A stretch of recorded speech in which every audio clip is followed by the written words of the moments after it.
Okay, welcome everybody. We'd like to acknowledge this land that we meet on today as traditional lands of the Gawler people, and that we respect their spiritual relationship with their country. We also acknowledge the Gawler people as the custodians of the Greater Adelaide region, and acknowledge that their culture and heritage beliefs are still as important to the living Gawler people today. Now, I can see that everybody's here, except for Judy, who's got an apology. Yep.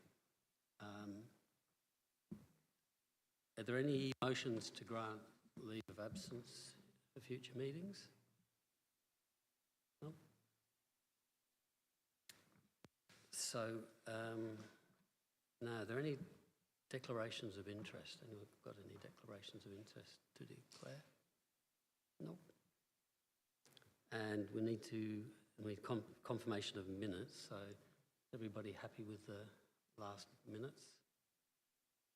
Happy to move and seconded? And show of hands? Yep. Sorry.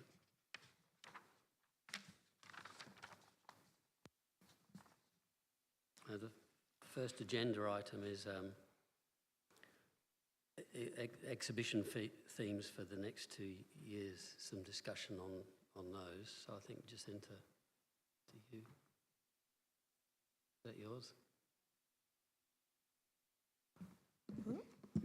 So through the chair, the report that comes to you tonight has come out of the workshop that was done around potential exhibition themes. We took those ideas back. We had a look at what was in the collection to support those ideas, and we've brought them back in more detail for the committee to discuss. The next two exhibitions. From a staff perspective, we would just like you to consider in your deliberations that it is important that follow-up exhibitions are different to each other. So in terms of our audience development, we would really try to avoid things that were too similar in consecutive years. So if you could be mindful of that when you're having your discussion. But this is an opportunity for the committee to discuss and debate which themes they think should be our next two exhibitions. Okay, Helen? Yes, thank you. And thank you, Jacinta. Makes very interesting reading and a great reminder that we've done 7 exhibitions yet so far, so that's excellent. Using your comments, and it's quite the only one that I think that I can't suggest we do. I think while it's interesting to celebrate the 170th anniversary of the proclamation of the town of Gawler, of course, I'm not sure that that should be an exhibition. I think from my point of view, that's perhaps a separate display and a commemoration ceremony. So of the others, and it was hard work, I'm torn between 3, so I'll throw the 3 in and let other people help. I particularly like the lesser-known sports, and we haven't done sporting yet, and I think, as you say, that's likely to draw in a whole new range of people from the community. And I type of like the fact that we can look at the range of things besides football, netball and cricket, or not that they're not important, but they have been dominant already. Second one is the buildings and architecture of 19th century Gawler, and that might tie in very well with what Stacey's going to talk to us shortly. But and I know we've got a particularly good architectural museum library in one of the universities that could assist us with a lot of the details of people like Daniel Garlick and whoever in the town. And the third one, the friendly societies, because again, I think that what happened before we had government social support is really important, and Gawler did look after its own as it does today, but in a slightly different model that most people would be used to. So there's my 10 cents worth. Very good. Cody?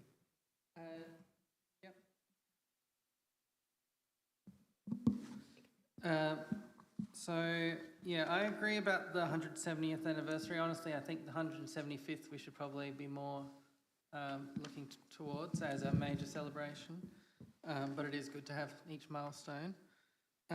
With my youthful TikTok promotion brain, the ones that stand out to me, the Friendly Societies one, I think, is one that's very promotable in terms of you can just, in a one-sentence pitch, you can say, did you know we used to have an order of Druids in Gawler? Come along and have a look at all these different societies. I'm sure the Freemasons, I think, are the only ones that would still be operating today, but I'm sure they would be happy to contribute on their part.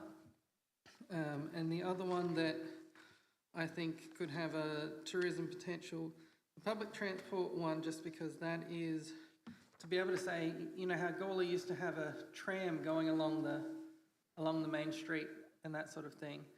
If you could have a good, it would need an exciting piece like the Diprotodon, you know. It would need something where it's like, here's a,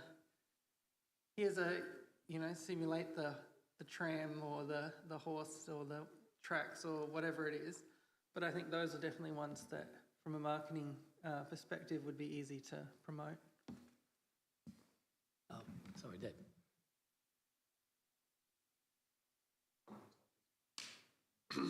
Possibly on.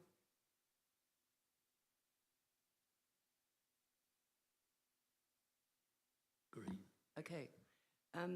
I actually agree with the 170th that in conversation downstairs yesterday, someone did bring that up. Why the 170th? Why not the 175th? I then went to Google and had a look, and actually 170 doesn't have a name like Sesky Centennial or anything, but 175 does. Then what is it? Dunadas or something, Dunadas Centennial or something like that. It's Latin for 25 years from 200. I then would put first is the architecture, and I feel that it does tie in very strongly with what Stacey is about to present to us today, and that it ties in also with that excellent History Month talk given by Cheeseman and co on Gawler and Light, and that was extremely successful in attendance, and also the conference that the committee held last year. And that out of those things, there have been an ongoing interest, and I think it would be able to support, you know, what the structural plan is trying to do in terms of heritage, in terms of you know, the charter, borough charter, in terms of you know, readaptive use, and those things are extremely important, I think, at the moment, and they are on the cusp of becoming rather increasingly interesting conversations around town as people go. And with the new people coming in, having them understand that instead of being bitter towards perhaps, you know, heritage, and trying to build a positive thing. That's my main reason for going for that for number one. I then go for public transport. That's fine. Thank you. Probably just add something for lesser known sports. I loved the title when I heard it because it's just an interesting title, but there are a lot of eccentric or eclectic sports which you don't even think of. And I found at one point that there was a fencing club for a little while in a building in Gawler, nothing more, just one mention of it. So there's probably a lot of really interesting sports like the fishing and the scuba diving. So yes, it can lead lots of places, I think.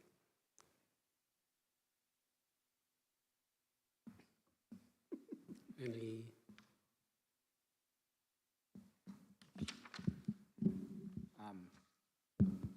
So my leaning would be towards the friendly societies.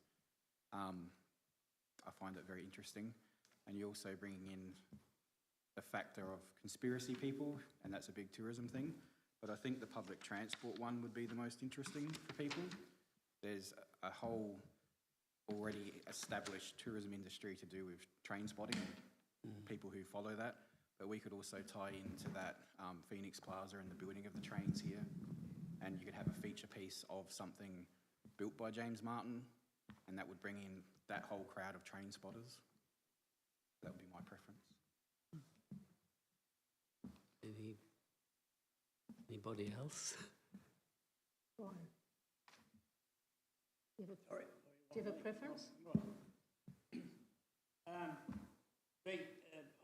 On the section of lesser known sports, our swimming centre, which we're always spending a lot of money on and so forth, but it has been a very popular and, well, there's a lot of champions come out of there. One in particular to pick out is Lynn Lillycrap. I think you all know Lynn.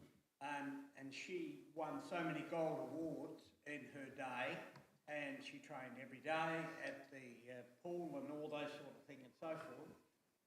The other section said about transport and that sort of thing there.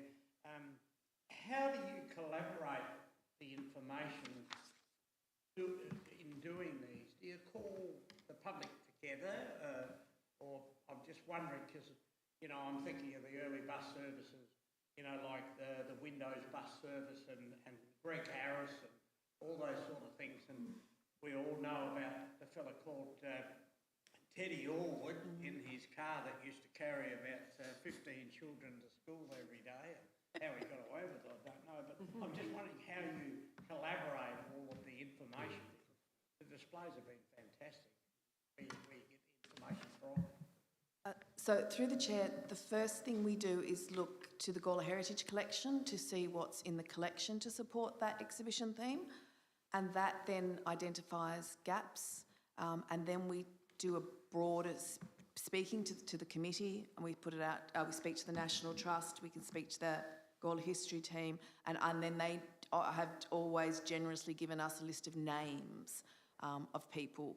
And then we have contacted families for where we identify gaps. So our process is to go narrow initially, Gawler Heritage Collection, broadly to the community. Then we have far more than we can fit in our space, and we have to decide which of the stories we tell and which that we can give the best opportunity to. If I bought a tram, a horse-drawn tram, into the exhibition gallery, it would be fabulous. But we also have to say, are we not telling other stories? So that's when we need to bring it down. So, but yes, so the community has always been, for the Cultural Heritage Centre, a big source of objects, information, stories that they've very generously shared through all of our exhibitions, pretty much except the very first one, but the community have been involved in all of the others. So how are we going to work out which of the two? Do we just have a vote or something? Show of hands for each of those 3 or 4 things that were... So there was... So through the chair, the committee selected every single option. I know, of course we did. Thinking. So if someone from the committee would like to be bold and put 2 up and move a motion, then we can test that. And if we don't get that passed, we keep going until we get one. So you don't reckon if we say each of them separately and Nope. people vote for them, you've got to have... Okay. Someone from the committee needs to be bold and suggest 2. Okay, I'll do it. Thank you, David. We've got quite strong for the Friendly Society, so I'm going to suggest that's one of them. Okay. If you're not using your microphone, turn it on. You need to control it. And the other one I'm going to suggest is the Buildings and Architecture, but I'm going to suggest we do it the other way round. Buildings and Architecture first, and then Friendly Society. Not that we will not lose the others, because I think they're really useful, but those 2 starting with. Yeah, could we have a seconder, please? And a show of hands.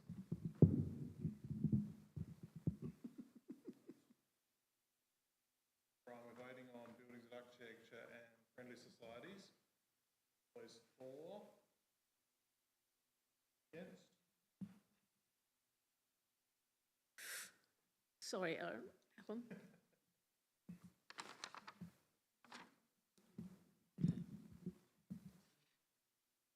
Public transport was also popular, and I actually think that is good.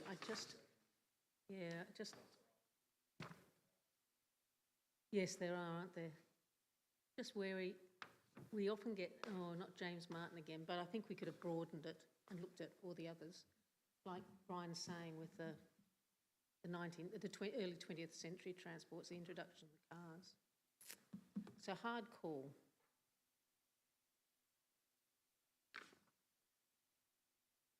Okay, moving on to the next item, which is report on heritage inquiries and visitors to the research centre for January to March. Sorry, can I just, Oh, yes. what do we want to do about the 170th? Did we want to encourage that to move to a 175th? Was I hearing that from the committee?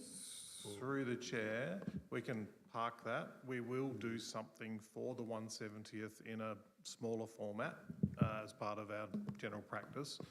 If it's a full-blown 170th exhibition, that will be in 6-7 years' time, whatever that number is for development. So it'll be parked in the parking lot for future consideration. Yep. Thank you. Okay, sorry to interrupt. No worries. So, Jacinta. So through the chair, we received 20 inquiries from the period of January through to March. We had 103 visitors to the research centre, and 13 of those visitors were from interstate.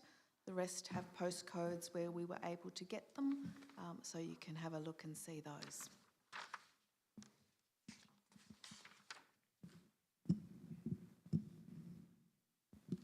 Any discussion? Deb? I'd just like to say how impressive it is that how many we have from interstate coming in. Did they actually bums on seats, or are they just inquiries through emails, or?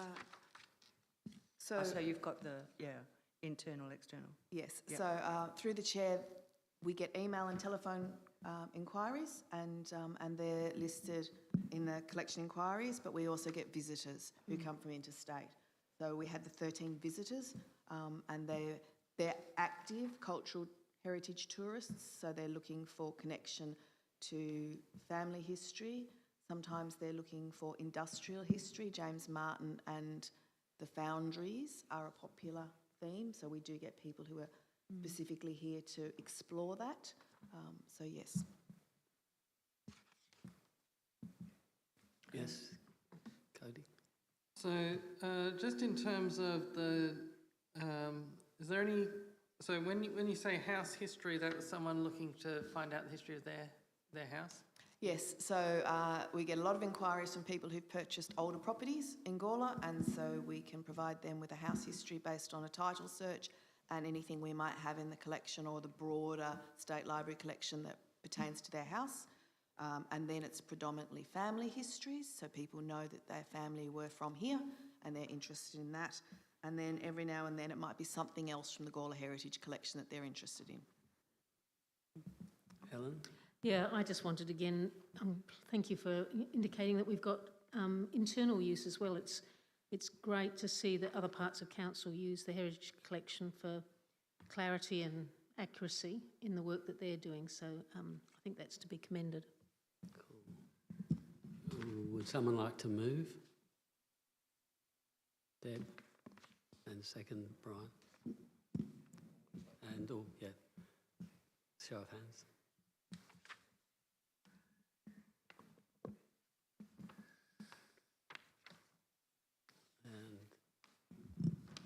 The next items are the Cultural Heritage Centre budget update for April, and Natasha is the author.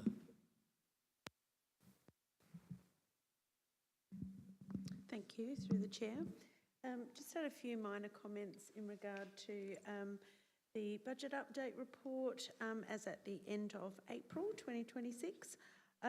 The Cultural Heritage Centre is running extremely well and within budget. Just like to highlight just a few things, particularly regarding revenue. We are well over budget with revenue. Obviously, we have the second instalment of the grant income that was noted in the February update for the conservation of Mary Ann Tucker leather frame. We've also had some minor permission to publish, plus also Heritage Symposium income.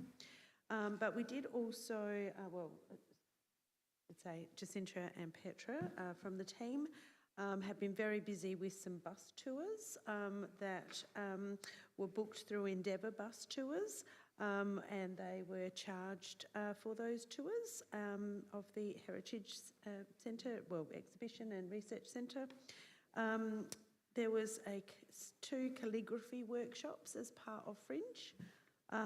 Whilst they had small numbers, they were successful and got great feedback.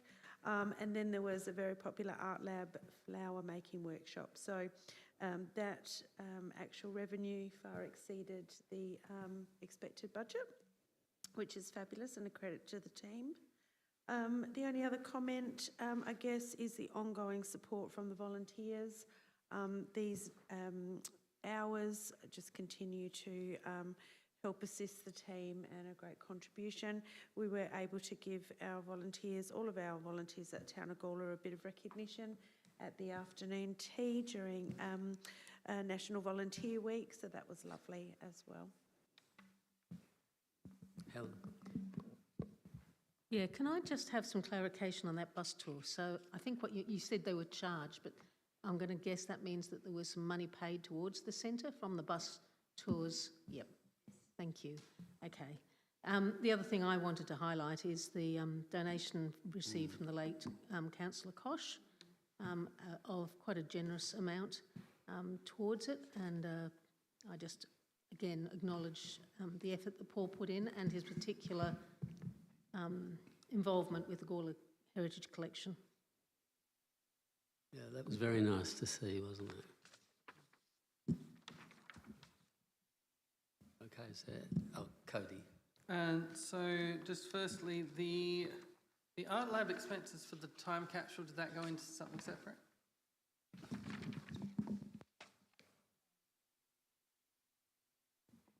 Through the chair, we haven't paid that yet. So it's coming very shortly. So that will be in the next budget update. Okay, thank you. Okay, would someone like to move that that's accepted? Oh, sorry, Brian. Sorry.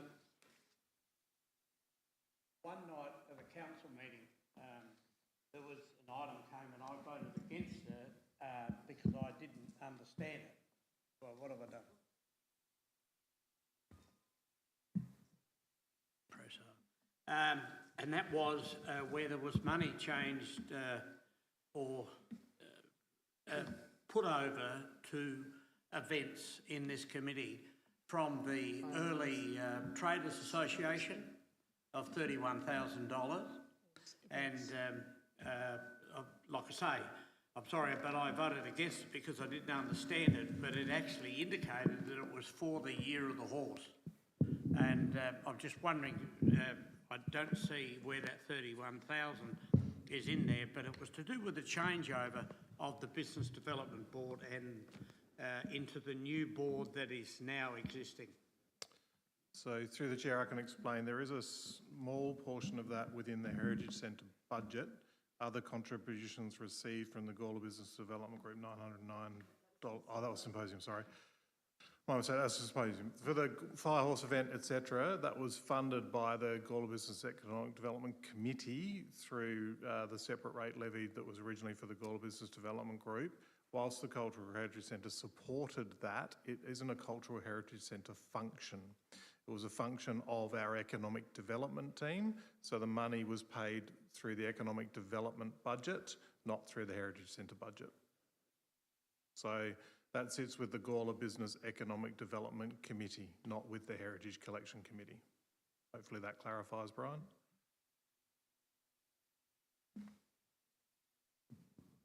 If I can add to that, I think there's some more details coming back on the breakdown of that spend, Brian.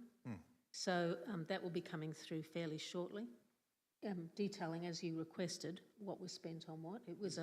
It's actually, as I understand, an amount that covered 6 or 7 events, not just one. So not just one, but it indicated in the motion that it was one. Yeah, it was probably a little less than useful in clarity, but I think more information will come. Thanks. Yeah, I thought the cavalry was going to come after that sort of money.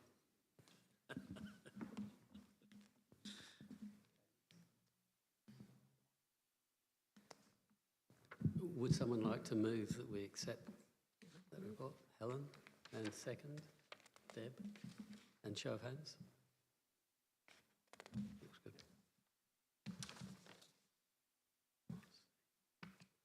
Now we've got to swing out of the sick leave of the meeting. Yep.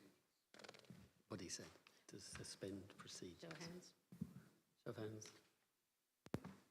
Lovely, thank you. So, through the chair, we are now suspending meeting procedures for a short time for Stacey to do a brief presentation to the committee about the draft town centre structure plan.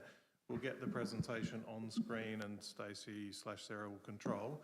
For this to work well, can we just please ensure that all microphones are off apart from the person speaking? Thank you. Thank you very much. Hopefully I think that's not too loud. Perfect.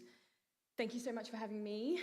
Apologies to those who have seen the presentation before. You almost got it twice in one day. So I have restructured it a little bit for this group, noting your interests around heritage, and I assume that there's probably some interest in the built form framework that we're proposing. So I've kind of focused a little bit of the presentation on that. So I'll run you through what a structure plan is and what we're proposing.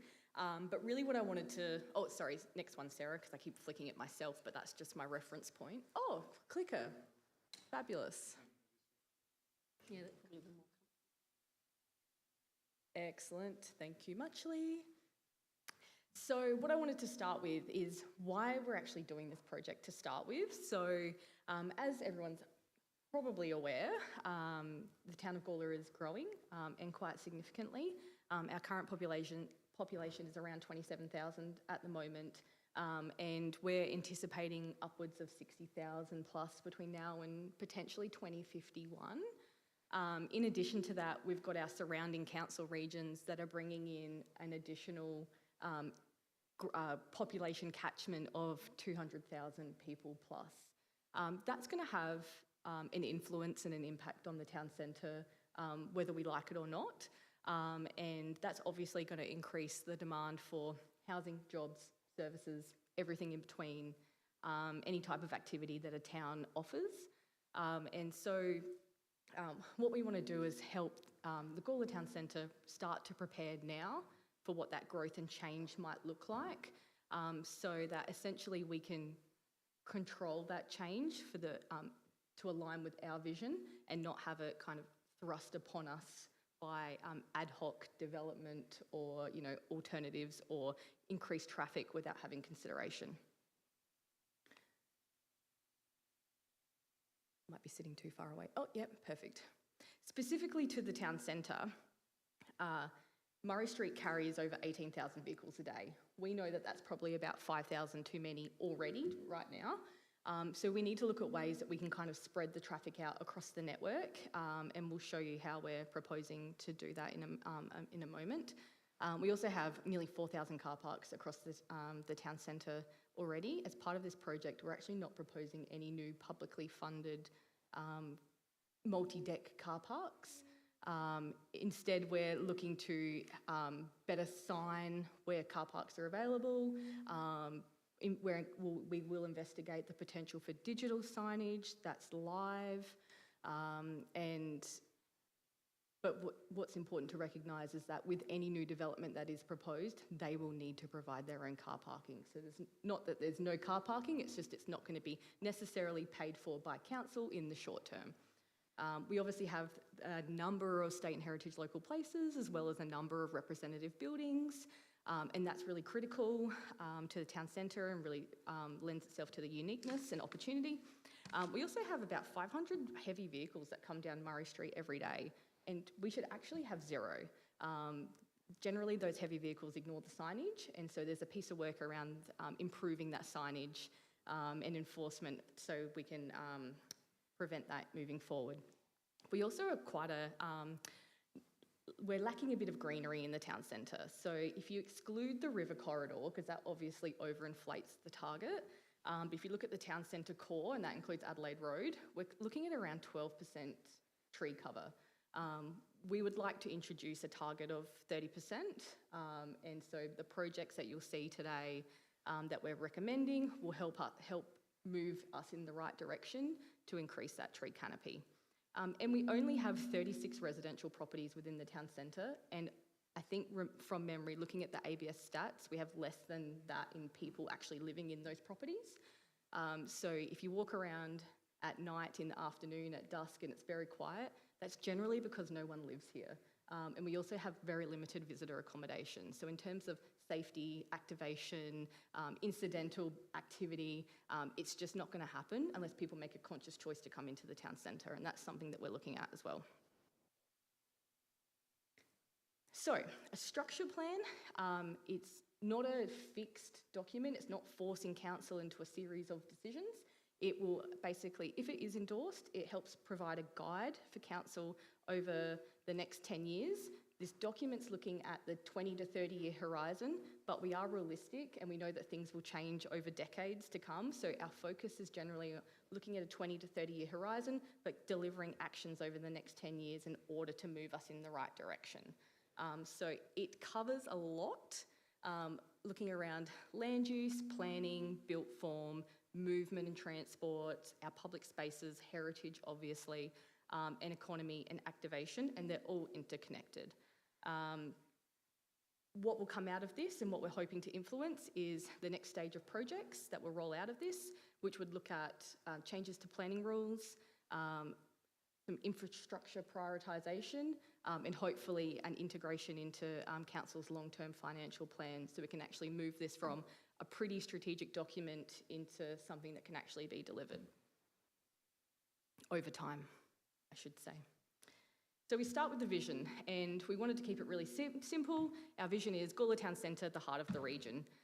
With all these new growth areas will come new centre developments, which will be in competition with the town centre. So we want to set the town centre up to remain the destination of choice for daily activity, daily services, and to meet the needs of our community. And so to achieve that, we've set 6 strategic directions, which includes distinctively Gawler, drawing on those heritage opportunities, good design, which is going to be critical, movement in place, vibrancy, and investment ready. And I actually had someone ask me a question about this this morning around what does our business community and the landowners, what kind of feedback have they been providing to date? And we've been really fortunate that we've had a really engaged business and community reference group come along on the journey with us as we've developed this document. And it was actually their recommendation for having a strategic direction centred around being investment ready, because they saw that opportunity as if we get the right types of development and activity in the town centre, it benefits everyone, including landowners and all the businesses. So, so it was a really great inclusion. So we didn't just go and draft a plan. We went and did a whole bunch of early engagement before we even put pen to paper, and asked a whole series of questions. And the general themes that came out that from our community was people wanted more walkable and focused, more walkable and people-focused environments.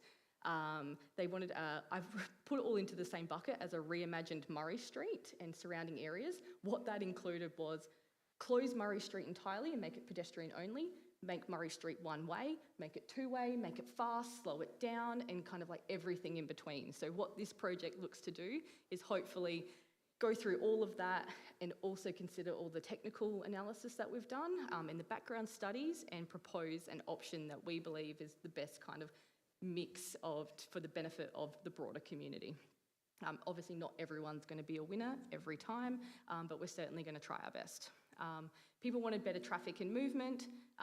There was a very clear theme around protecting heritage and character and emphasising that and those opportunities. More vibrant shops, cafes, events, greener spaces and river connections. And you'll see these little circles, and through the structure plan draft document, we've got a series of streetscape concepts proposed that people can go and have a look at. and the key design elements are highlighted through circles such as those to kind of demonstrate the themes that we're trying to achieve. So phase 2 consultation, we now have a draft document. I didn't bring it with me, but it's quite large and it's quite a heavy read. But what we're asking our community is, have we gotten the vision and the overall direction correct? Do the key priorities that we've identified meet the community's needs?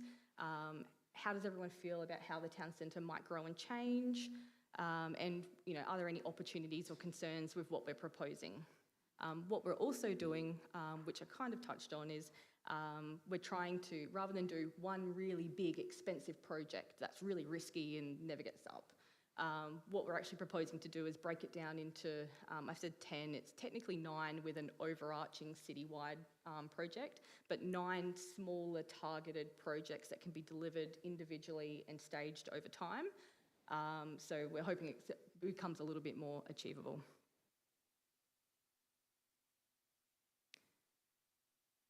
So I'll quickly just touch on some of the design principles that we are proposing as part of this. So during the early consultation, there was really strong value placed on Gawler's historic character and identity, which you guys would be very familiar with, a clear desire for greater protection, restoration and celebration of heritage assets, and support for upgrading and maintaining heritage buildings, activating and improving laneways and enhancing key gateways and arrival points into the town centre. Overall, retain what makes Gawler unique while improving how it's experienced. Someone asked me today, how will we make landowners improve their buildings? And the short of that is we can't. What I hope this project will be able to do is offer them a unique opportunity to create some development on their site, and I'll explain how we're proposing to do that, but through new opportunity around height, scale and different activities would actually provide them with a commercial return that they may not be able to achieve currently that can then be reinvested back into their property. At the moment, the current planning code allows for 2-storey development or, you know, a performance-assessed, very rigorous process through the council assessment panel in order to, you know, propose anything different. That makes the feasibility of development quite tricky. So through a lens of being able to broaden that scope and create complementary opportunity, I'm hoping that that might entice some people to consider how they might use their property a little bit differently. It just kind of reminds me of a time when I was doing a town centre walk of Townsville and the officers there were like, look at all these beautiful buildings, and they're super beautiful, but they were all empty and they were boarded up, and because people couldn't use the internals. I don't want that to happen here because I love all the buildings and how they look and feel, and I'd love for them to all be utilised to the greatest extent.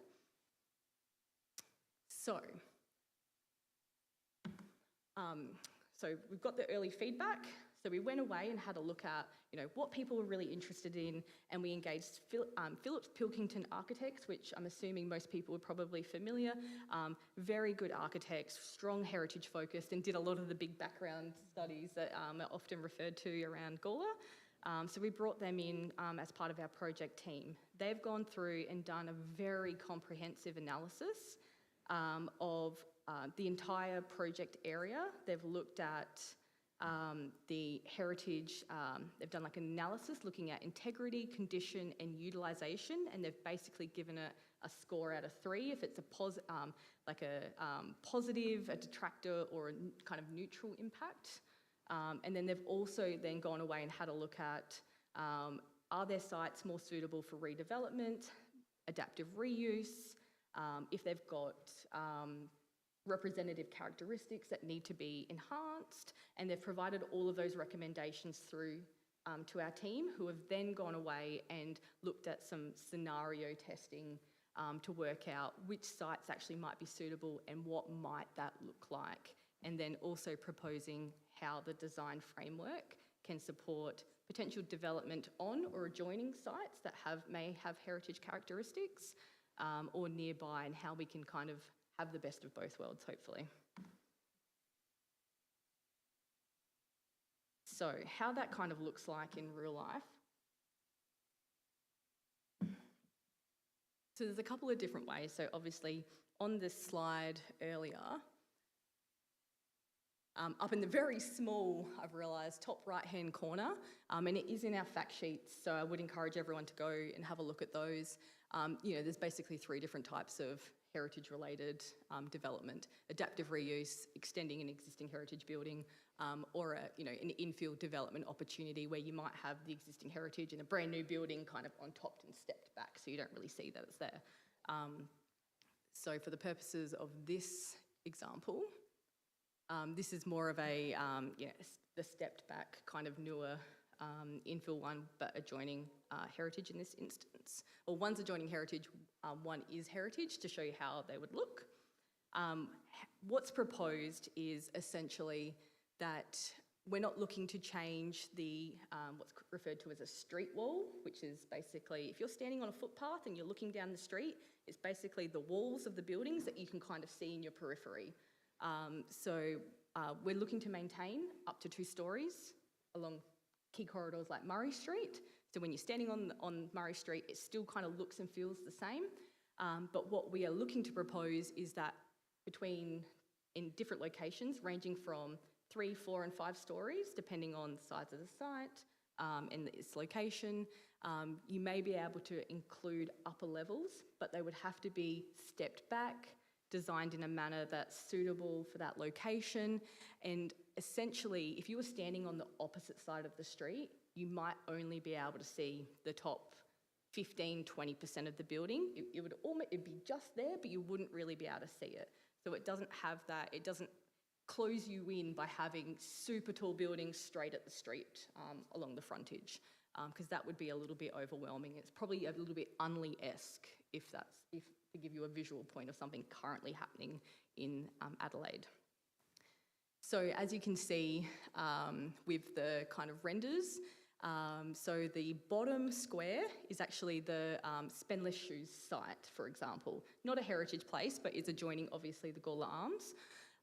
So you could have existing retail at the bottom. The upper level could be office or something of that nature.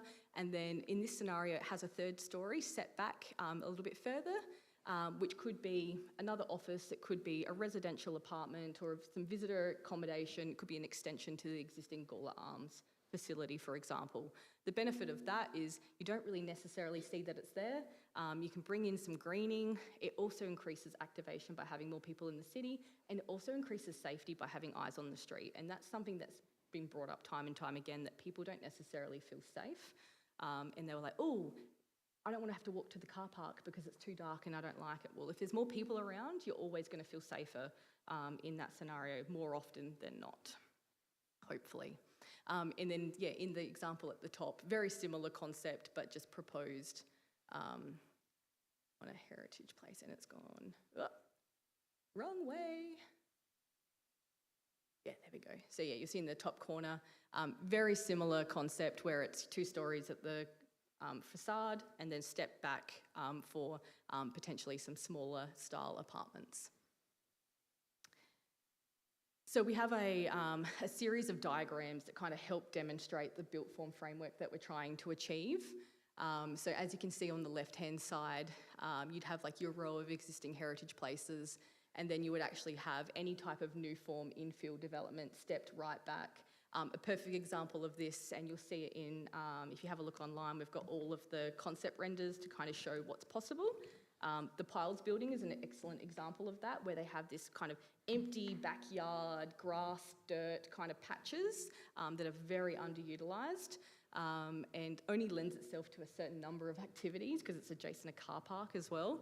So in that scenario, it may actually be suitable that they could actually bring in some residential apartments in that location set back from the Piles building itself and at the rear. And then similar example on the right-hand side there.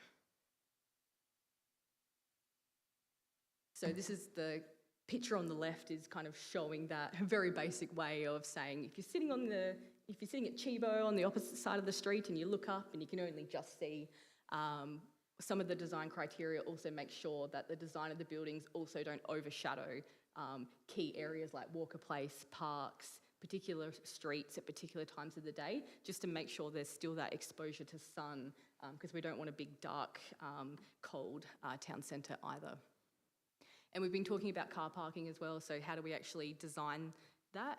We're really fortunate that we have some pretty unique landscape and kind of escarpment hills that, rather than digging down and creating underground car parks, which is extremely costly, but we'd love to see more of it, we have the unique opportunity of actually being able to cut into the hillside, so it becomes more of a cantilevered kind of design development where you can actually have underground car parking without having to dig out underneath, but still sleeve it from the street so you don't actually see it and know that it's there. So that's a pretty unique opportunity, and there's a few different sites that lend itself to that.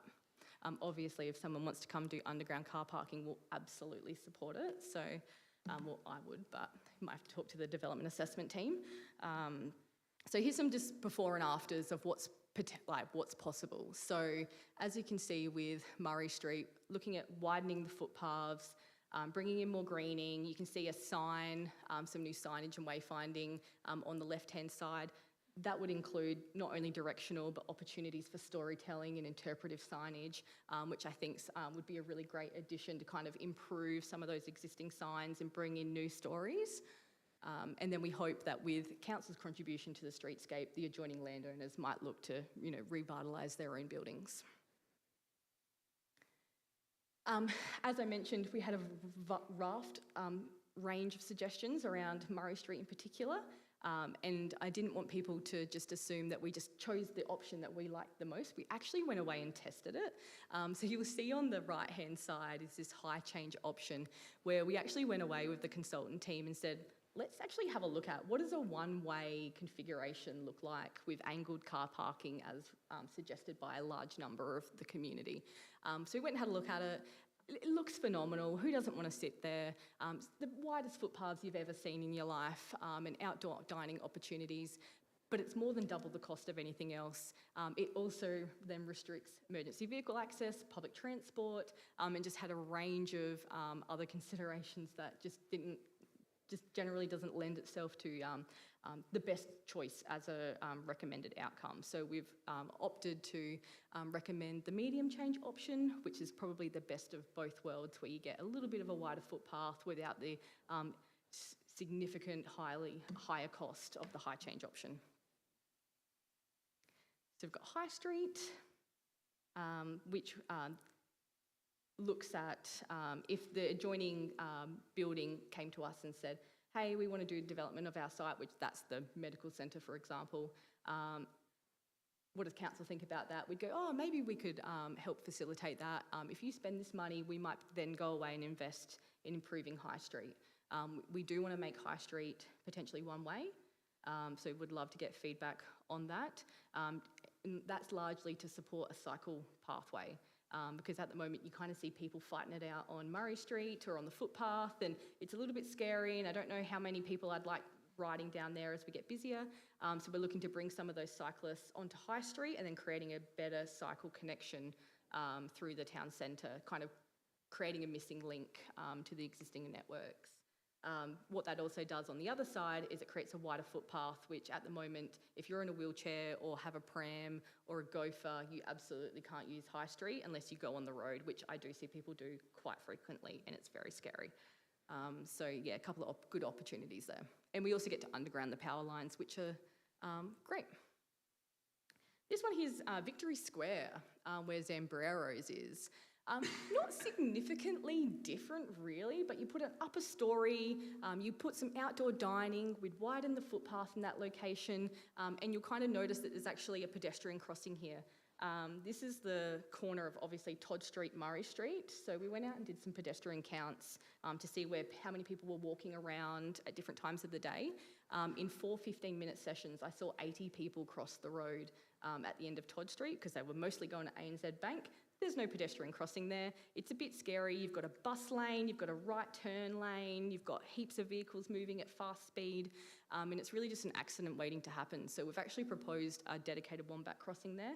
and we're actually looking to transition all of the crossings into more of a pedestrian prioritised wombat type of style crossing rather than priority for vehicles. We're trying to flip how we're looking at the town centre, so it becomes more of a destination piece, prioritising people over vehicles. Vehicle movement's obviously still critical, but we want to try and slow down Murray Street in particular. And this is just if the second picture comes up, not going to lie to me, there we go. And this image is not to say that all of these buildings are going to develop, but should they choose to look into their options, this is the type of activity that may be able to occur. I would anticipate that if we got 5 of these over the entire town centre over the next 10 years, we'd be doing very well. But this is just to kind of show you what's actually possible if land starts to transition and change and more incompatible land activities may be located to a better location. And then those sites can be repurposed. We know that we're going to need 16,000 square metres of new retail and commercial space, 50 visitor accommodation places, medical centres and things like that. And all of that, we believe it can fit within the town centre, but we'll need to be a little bit smart about how and where it's done. So, Phase 2 consultations open. We close on the 26th of June. We'd love your feedback in any capacity that you are interested in. There's heaps of ways to have your say. So the best spot is our Your Voice Gawler, which is our online hub. We've got 7 fact sheets that explain everything, down to how do you even read this plan? So it breaks it down. So if you're interested in heritage, we've pointed out, go to these sections of the report and this fact sheet, and that should hopefully give you a good overview of everything you need to see. You're obviously welcome to read the 242 pages, but give yourself a few days because it takes a lot. We've got an online survey. We've also got hard copies downstairs in the foyer here at the Civic Centre. We've already done 2 pop-up sessions, but we've still got 2 more to come. We're also doing, which is really fun, a guided feedback session, which is a bit of a walking tour around the town centre with our consultant team. So if anyone's interested in that, please let us know. RSVPs would be very welcome, just so we can make sure we've got enough support there. But yeah, it would be a great opportunity to meet the project team and ask your questions live.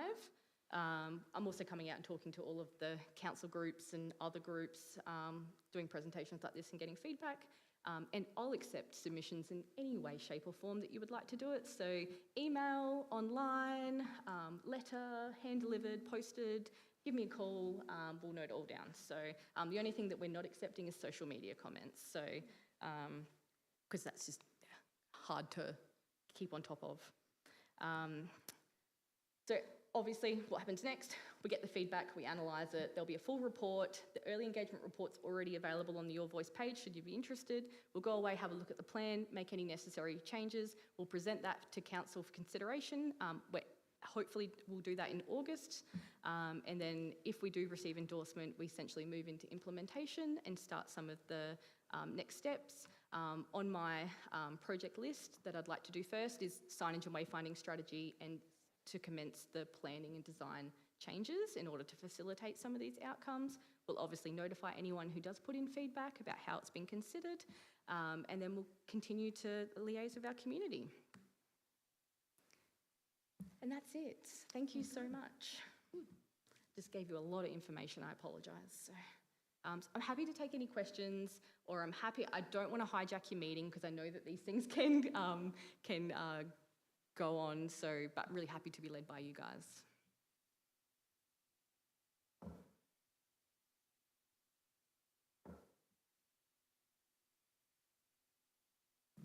Does anyone have anything to say? Deb? Is that on?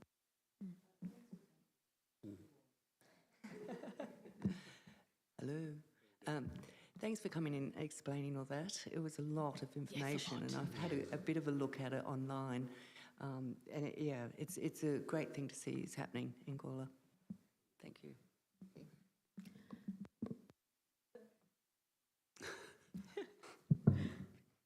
Right, for those who don't know, of course, Phillips Pilkington wrote quite a number of years ago now, 20 plus years, about the industrial history of Gawler. There's a booklet. So they really are very familiar with the heritage places in our main street. And I think that is something that's come out very clearly in the report. And the fact that in itself makes us unique, that we have not only the buildings still, but we have the history behind them. So again, I've been part of some of the discussion on this. Personally, I love the idea of underground car parking. I keep using the fact of the pub next door, the old spot, Golden Fleece, whatever you call it, has 2 stories, but then has 2 stories underneath it. So it's met its quota of parking by going underground. And I think there's been several, Woolworths does the same thing, but there's been several newer developments where we've missed that opportunity. Having this type of document will help council in encouraging developers to go that way.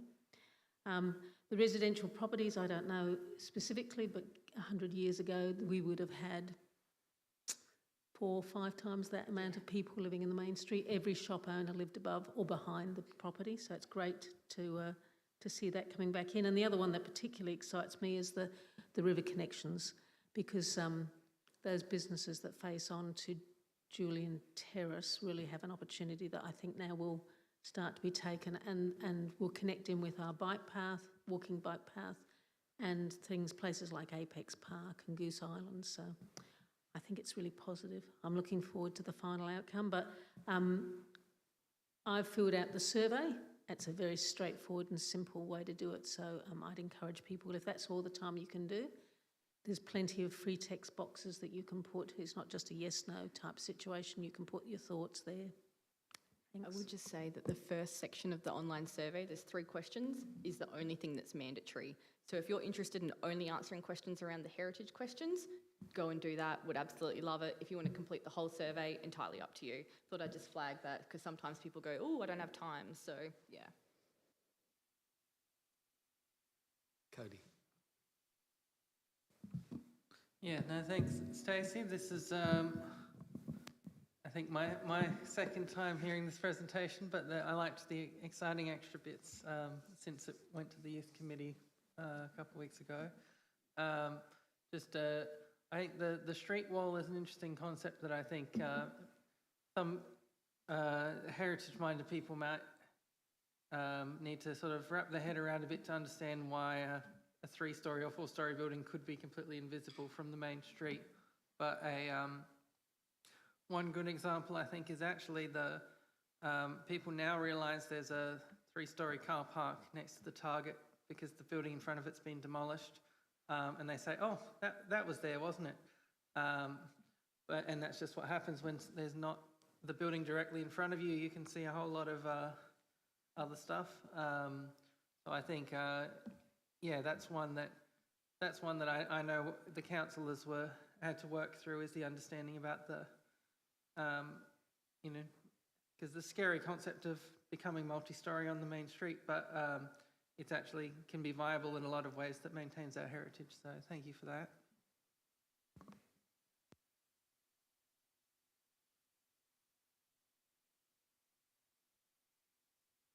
Okay. Is that all? Yeah, we have to. Perfect. No, Thank we have you. to bring back into meeting procedures. Cool.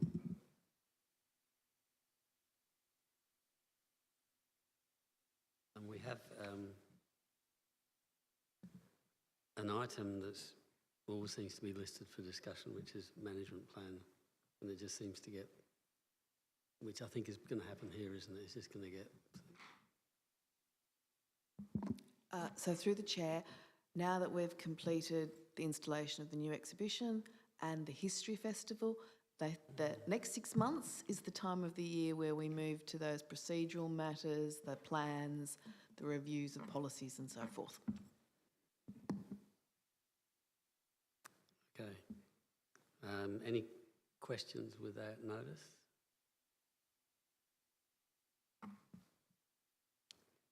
Motions without notice? Yep. It's the same question I asked last time. Is there any further update on the Art Lab return of our time capsule contents.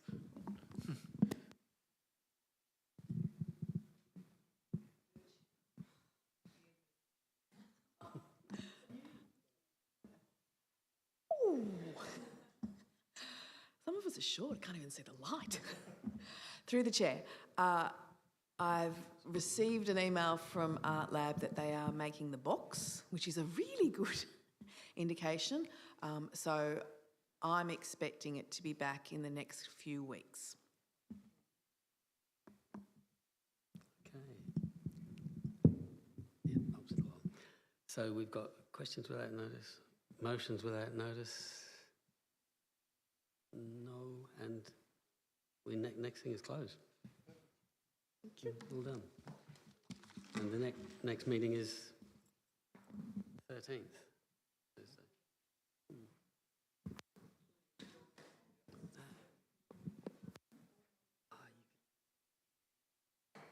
You could talk for ages on that sort of